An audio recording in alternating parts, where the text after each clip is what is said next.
آخر کون لوگ ہیں جنہوں نے قرآن کا انکار کیا؟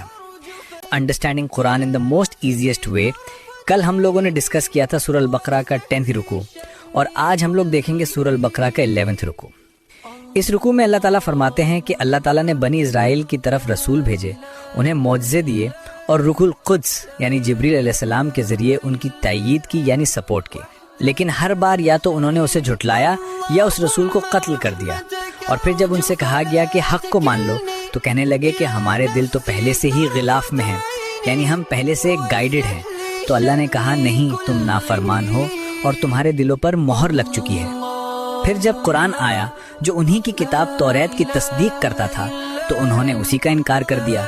تو اللہ نے فرمایا عجیب ہے، جسے پہچانا اسی سے انکار کر دیا، تو اللہ کی لعنت ہے انکار کرنے والوں پر۔ یہ لوگ کہتے ہیں کہ ہمیں صرف وہی کتاب چاہیے جو ہم پہ آئی ہو، صرف حسد اور ضد کی وجہ سے انہوں نے اپنی طرف آنے والی روشنی کو ریجیکٹ کر دیا۔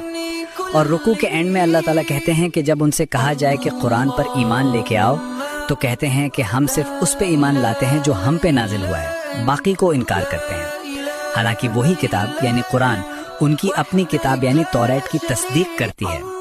تو یہ تھا سورہ البقرہ کا 11th رکوع، اور کل انشاءاللہ ہم ڈسکس کریں گے سورہ البقرہ کا 12th رکوع۔ جزاک اللہ خیر۔